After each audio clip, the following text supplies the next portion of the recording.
ਸਤਿ ਸ਼੍ਰੀ ਅਕਾਲ ਜੀ, मैं हाँ संदेश औलख शर्मा। जगबानी टीवी ਤੇ ਤੁਹਾਡਾ ਸਭ ਦਾ ਬਹੁਤ-ਬਹੁਤ ਸਵਾਗਤ ਹੈ।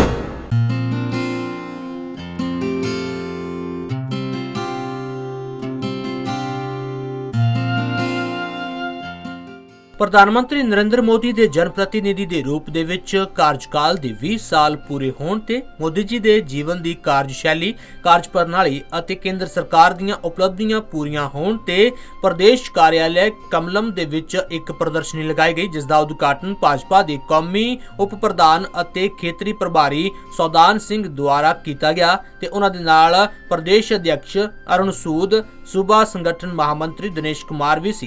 इस गल बारे जानकारी देंदे हुए सूबे दे बुलारे कैलाश चंद जैन ने दस्सिया कि सेवा अते समर्पण मुहिम दे तहत लगाए गए इस प्रदर्शनी दे विच प्रधान मंत्री दी जीवन यात्रा अते कार्यशैली नूं चित्रां दी प्रदर्शनी दे माध्यम नाल दर्शाया गया है ते इस दे नाल मोदी जी दे नेतृत्व वाली केंद्र सरकार अते उस तो पहला गुजरात सरकार दीयां उपलब्धियां नूं भी प्रदर्शित किया गया है कि हमारे देश के माननीय प्रधानमंत्री यशस्वी प्रधानमंत्री श्री नरेंद्र मोदी जी का 17 सितंबर को 71वां जन्म दिवस था और इस बार पार्टी ने ये फैसला लिया था कि माननीय प्रधानमंत्री जी का जो जन्म दिवस है सेवा और समर्पण के अभियान के तहत मनाया जाएगा।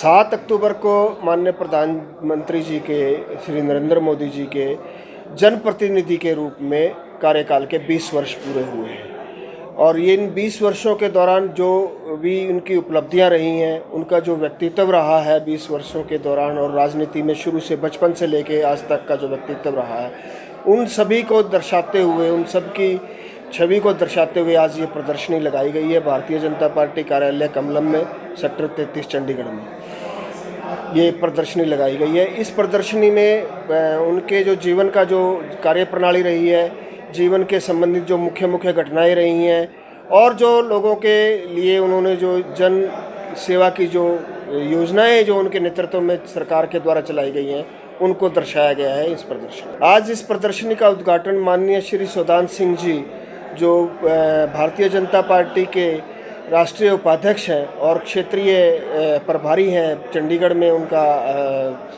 स्थान है, चंडीगढ़ मुख्य कार्यालय है उनका, उनके करकमलों द्वारा आज इस प्रदर्शनी का उद्घाटन किया गया। इस अवसर पर हमारे प्रदेश के प्रदेश अध्यक्ष श्री अरुण सूद जी और संगठन मंत्री श्री दिनेश कुमार जी भी उपस्थित थे। इस प्रदर्शनी का लगाने का मुख्य उद्देश्य ये है कि लोगों को प्रधानमंत्री श्री नरेंद्र मोदी के जीवन के बारे में जानकारी हो और उनके द्वारा जो ये जो योजनाएं चलाई गई हैं उनके बारे में योजनाएं। ਦੱਸਿਆ ਜਾ ਰਿਹਾ ਹੈ ਕਿ ਇਹ ਪ੍ਰਦਰਸ਼ਨੀ ਅਗਲੇ 1 ਮਹੀਨੇ ਤੱਕ ਚੱਲੇਗੀ ਤੇ ਇਸ ਦੌਰਾਨ ਸਾਰੇ ਵਰਕਰ ਅਤੇ ਆਮ ਨਾਗਰਿਕ ਭਾਜਪਾ ਦਫ਼ਤਰ ਆ ਕੇ ਇਸ ਪ੍ਰਦਰਸ਼ਨੀ ਨੂੰ ਦੇਖ ਸਕਦੇ ਨੇ। ਜਗਬਾਣੀ ਟੀਵੀ ਲਈ ਚੰਡੀਗੜ੍ਹ ਤੋਂ ਭਗਵਤ ਸਿੰਘ ਦੀ ਰਿਪੋਰਟ। ਨਰਾਤੇ ਚੱਲ ਰਹੇ ਨੇ ਤੇ ਨਰਾਤੇ ਸ਼ੁਰੂ ਹੋਣ ਦੇ ਨਾਲ ਹੀ ਚੰਡੀਗੜ੍ਹ ਦੇ ਵਿੱਚ ਦੁਰਗਾ ਪੂਜਾ ਵੀ ਕੀਤੀ ਜਾ ਰਹੀ ਹੈ। ਸ਼ਹਿਰ ਦੀਆਂ ਵੱਖ-ਵੱਖ ਥਾਵਾਂ ਤੇ ਮਾਂ ਦੁਰਗਾ ਦੀਆਂ ਮੂਰਤੀਆਂ ਨੂੰ ਬਣਾਉਣ ਦੇ ਲਈ ਕਾਰੀਗਰ ਜੁਟੇ ਹੋਏ ਨੇ ਤਾਂ ਕਿ ਦੁਰਗਾ ਪੂਜਾ ਤੋਂ ਪਹਿਲਾਂ ਤਿਆਰ ਮੂਰਤੀਆਂ ਨੂੰ ਭਗਤਾਂ ਨੂੰ ਸੌਂਪਿਆ ਜਾ ਸਕੇ। ਖਾਸ ਤੌਰ ਤੇ ਇਹ ਕਲਕੱਤਾ ਤੋਂ ਆਏ ਹੋਏ ਕਾਰੀਗਰ ਨੇ ਤੇ ਇਸ ਵਾਰ ਮਿੱਟੀ ਦੇ ਨਾਲ ਇਹਨਾਂ ਮੂਰਤੀਆਂ ਨੂੰ ਇਹ ਕਾਰੀਗਰ ਬਣਾ ਰਹੇ ਨੇ ਤੇ ਇਹ ਮਿੱਟੀ ਖਾਸ ਤੌਰ ਤੇ ਬਨਾਰਸ ਕੋਲਕਾਤਾ ਦੀ ਗੰਗਾ ਘਾਟ ਤੋਂ ਲਿਆਂਦੀ ਗਈ ਹੈ। ਕਾਰੀਗਰਾਂ ਦੇ ਮੁਤਾਬਿਕ ਮੂਰਤੀਆਂ ਨੂੰ ਇਸ ਤਰ੍ਹਾਂ ਬਣਾਉਣ ਦੀ ਖਾਸ ਵਜ੍ਹਾ ਇਹ ਹੈ ਕਿ ਮੂਰਤੀਆਂ ਵਿੱਚ ਤੋਂ ਫਟ ਜਾਂਦੀਆਂ ਨੇ, ਇਸ ਲਈ ਬਾਰ-ਬਾਰ ਮੂਰਤੀਆਂ ਨੂੰ ਖਾਸ ਤਰ੍ਹਾਂ ਦੀ ਮਿੱਟੀ ਨਾਲ ਬਣਾਇਆ ਜਾ ਰਿਹਾ ਹੈ ਤੇ ਸਭ ਤੋਂ ਵੱਡੀ ਗੱਲ ਹੈ ਕਿ ਉਹਨਾਂ ਦੀਆਂ ਮੂਰਤੀਆਂ ਦੀ ਡਿਮਾਂਡ ਪੰਜਾਬ, ਹਰਿਆਣਾ, ਹਿਮਾਚਲ ਤੋਂ ਇਲਾਵਾ ਲੇਹ ਲਦਾਖ ਤੱਕ ਹੈ, ਜਿੱਥੇ ਲੋਕ ਖਾਸ ਤੌਰ ਤੇ ਚੰਡੀਗੜ੍ਹ ਦੇ ਵਿੱਚ ਇਹਨਾਂ ਮੂਰਤੀਆਂ ਨੂੰ ਲੈ ਕੇ ਜਾ ਰਹੇ ਨੇ। एक अब जो माता की मूर्ति है कहाँ से ऑर्डर आए हैं? ये आता है बहुत दूर दूर जाता है, लेकिन ये मिट्टी सारे कलकत्ता से ले आया। हाँ, ले आके चिकना वाला मिट्टी है, जैसे क्या क्रैक ना हुई। हाँ, अच्छा तरह से मैं ध्यान से बनाता हूँ। हाँ, हर जगह जाता है।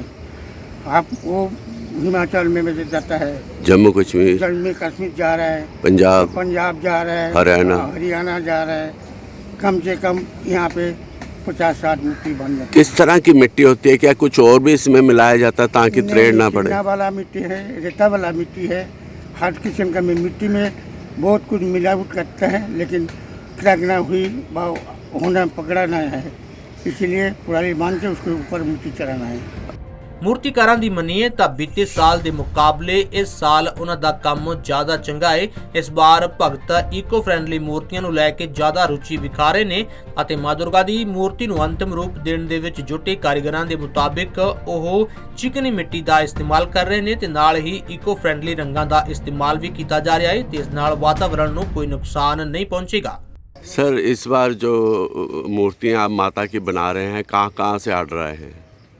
हिमाचल प्रदेश, पंजाब से, हरियाणा, जम्मू कश्मीर। जम्मू, लद्दाख से। लद्दाख में छोटी सी गई है। अच्छा सर, ये मूर्तियाँ बनाने के लिए इसमें थ्रेड ना पड़े, कहाँ की मिट्टी यूज़ की जाती है? गंगा मिट्टी है, इसमें काला चिकनी मिट्टी होती है, उसको यूज़ किया जाता है। गंगा की मिट्टी कहाँ की होती है जी? नदी के गंगा कलकत्ता है, आपको दिल्ली से है। यहाँ ये छोटे छोटे नदियाँ यहाँ से भी आते हैं गंगल के, वहाँ से भी छान के हम काम करते हैं। कुछ और भी इसमें मिलाया जाता है ताकि? जूट मिलाया जाता है इसके साथ, सोन जून बोलते हैं। उसके बाद ये मूर्तियाँ क्रैक नहीं होती? नहीं। प्रदूषण के लिए किस तरह से रहती है? दूषण कहाँ होते हैं, इसमें मिट्टी है, दूषण कहाँ है, कुराली है, मिट्टी है,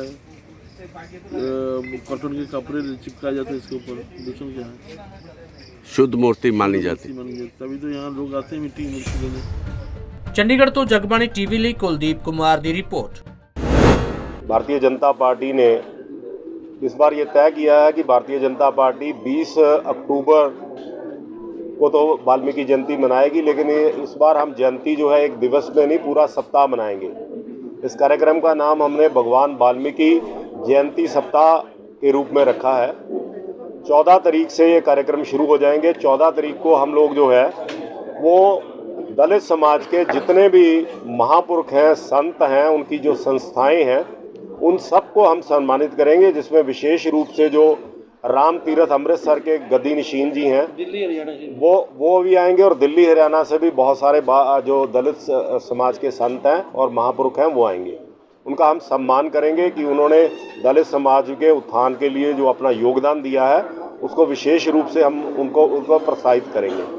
दूसरा, 15 अक्टूबर को हम लोग जो है वो धनास 4 स्टोरी फ्लैट्स में जो है वो एक बहुत बड़ा मेडिकल कैंप जो है, जिसमें एलोपैथी, आयुर्वेद, होम्योपैथी, नेचुरोपैथी और सब तरह के डॉक्टर्स जो आएंगे, वो फिजियोथेरेपी का भी होगा। और वहाँ पे हम जो वहाँ की 40-45 हज़ार आबादी है उनका मेडिकल चेकअप करेंगे, उनको फ्री दवाइयाँ देंगे, उनके टेस्ट करेंगे, और एक बहुत बड़ा वैक्सीनेशन कैंप जो है वो हम लोग उस दिन करेंगे, ताकि वो सारी कॉलोनी जो है वो वैक्सीनेट हो सके।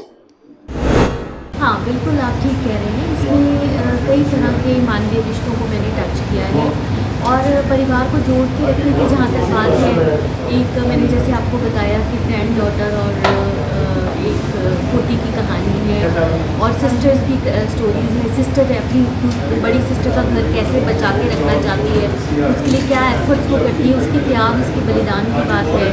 तो आम बोलचाल की भाषा में बहुत ही गहरे मैसेज मैंने इस बुक के थ्रू दिए। या जब भी कोई न्यूज़ कवरेज को न्यूज़ रिपोर्ट को कवर करने जाना था, तो मैं उसके साथ साथ अपने जो अंदर भीतर का राइटर है उसको मैंने ज़िंदा रखा, और रिपोर्ट लिखने के साथ साथ मैंने उसका जो मानवीय एंगल होता है वो अपने माइंड में रखा। तो वही पत्रकारिता का सारा एक्सपीरियंस जो था, उसमें से जो चुने हुए मानवीय रिश्तों की जो कहानियाँ थी, जो छूटे हुए रिश्ते हैं या कोई सामाजिक सरोकार हैं, उनको मैंने अपने भीतर संजोए रखा और आज इस किताब के रूप में मैं उन्हें आपके सामने लेकर आई। तो बहुत बहुत बधाई हो। मैं देख रहा हूँ कि किताब तो आपकी सक्सेसफुल होगी। डिज़ाइन बहुत अच्छा है, इसकी इलस्ट्रेशन बहुत अच्छी हैं, और ये आपकी सेकंड या थर्ड बुक है? सेकंड बुक है, तो सेकंड से काम नहीं चलेगा। अभी हमें ऐसा करना चाहिए जो लिखते हैं, या तो 1 साल में या 2 साल में एक पुस्तक का विमोचन होना चाहिए। तो आप सोचिए कि 20 साल में कितनी हो जाएगी, 10 तो आनी चाहिए ना कम से कम। उसके बाद भी लिखते रहिए, और बहुत बहुत बधाई पूरे परिवार को, सभी को। Thank you. जय हिंद। ਗੱਲ ਤਾਪਮਾਨ ਦੀ ਕਰ ਲੈਣੇ, ਯਾਨੀ ਕਿ ਮੌਸਮ ਦੀ ਤਾਂ ਤੁਹਾਨੂੰ ਦੱਸ ਦਈਏ ਕਿ ਜਿਵੇਂ ਅਕਤੂਬਰ ਦਾ ਮਹੀਨਾ ਲੰਘਦਾ ਜਾ ਰਿਹਾ ਹੈ, ਉਵੇਂ ਹੀ ਗਰਮੀ ਹੋਰ ਜ਼ਿਆਦਾ ਸਤਾਉਂਦੀ ਜਾ ਰਹੀ ਹੈ। ਪਸੀਨੇ ਛੁੱਟ ਰਹੇ ਨੇ ਤੇ ਠੰਡ ਦਾ ਹਰ ਕੋਈ ਇੰਤਜ਼ਾਰ ਕਰ ਰਿਹਾ ਤੇ ਤੁਹਾਨੂੰ ਦੱਸ ਦਈਏ ਕਿ ਅੱਜ ਦਾ ਤਾਪਮਾਨ ਕਿੰਨਾ ਹੈ।